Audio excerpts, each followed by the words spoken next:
Hey guys, it's Sam and this is Top 5 Wednesday. If you are new to Top 5 Wednesday, I will leave a link to the Goodreads group down below for topics and such. This week's topic is books to read without the synopsis, or books where the synopsis doesn't actually convey what the book's about, or it spoils it.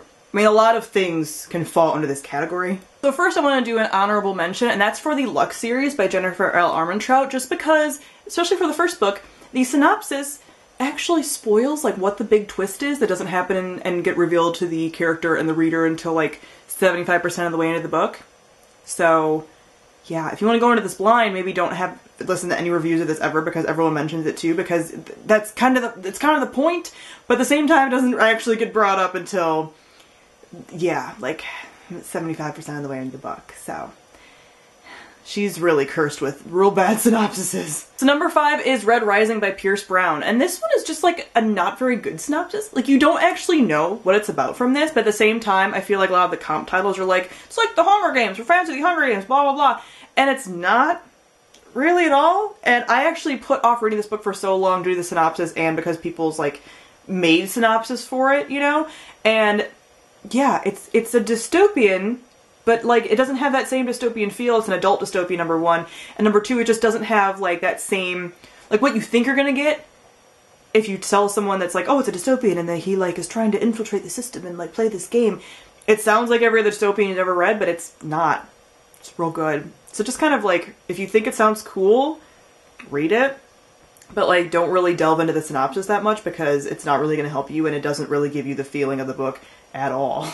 Number 4 is The Night Circus by Erin Morgenstern. This one actually has a really long synopsis, and it's one that I never really read before I read this book. So I actually was looking through all my favorite books and being like, who has a kind of bad synopsis? And this one doesn't have a bad synopsis. It's just really in-depth, where I feel like it kind of gives things away from later on in the book.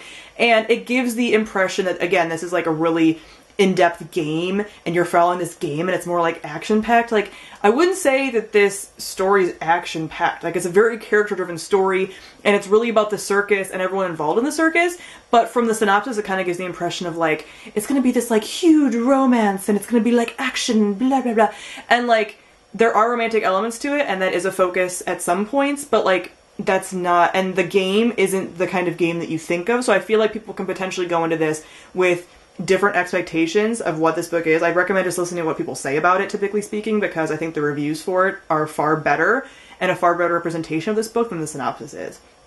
It's too long. It's a long synopsis and it just gives too much, I think, and just go into it like blind and love it.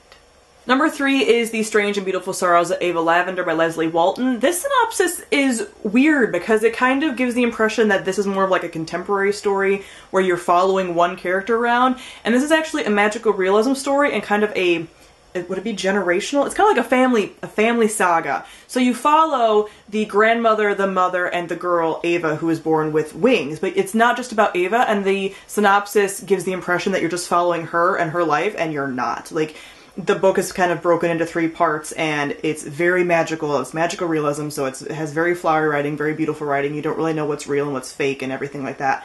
But it's a beautiful family saga, but you get the impression that you're going to be dealing with, like, contemporary drama, and that's not the case for this whatsoever. Number 2 is The Fifth Season by N.K. Jemisin. This one has a very short synopsis, very similar to Red Rising, actually, and I just feel like this is a series you should just go in completely blind. Like, you shouldn't really know anything about it, just dive in. If you know that you like epic fantasy, if you like the idea of an epic, apocalyptic, post-apocalyptic, the apocalypse is currently happening, fantasy, then read this. Like, you don't need to know anything else about it. Also, if you want mostly people of color main characters and really kick-ass female characters, like, yeah, but you don't need to read the synopsis for that. The synopsis really isn't going to tell you anything major. Like, again, this is another one that the reviews are going to give you more and give you a better impression of it than the synopsis is. Like, if I read the synopsis, I'd be like, I don't really know, but it's amazing. It's amazing. It's won multiple awards for a reason. And lastly, we have The Sky is Everywhere by Jandy Nelson. This is one of my favorite YA contemporaries, and you guys know that I don't tend to love YA contemporaries, but I love this book. This synopsis gives the impression that this is a book all about a love triangle, and it's not. Like, it's completely about grief and dealing with grief, and I wouldn't consider anything to be like a love triangle. It gives the impression of like this drama love. It's not. It's nuanced and it's different, and it's not really about that romantic element at all. There's an element of it, but again, it's not a love triangle. Like, I wouldn't consider it a love triangle at all. Are there two dudes around? Yes, but is it a love triangle? No, but I can't exactly talk about all of it right now without giving it away. I think I've done a review for this, so I'll link that on the screen. But this synopsis just makes it seem like it's a very shallow book, and it's not. This is one of my favorite YA contemporaries, because Janie Nelson deals with grief and with the gray area of life so well, and the synopsis doesn't give you that impression at all. So that's it for my books I think you should read without the synopsis. Comment them below, let me know some books that you think aren't properly explained via the synopsis, or that you think people should just go into blind and you don't even need to read the synopsis or know anything about it. So thank you all for watching, and I'll see all of you guys soon. Bye!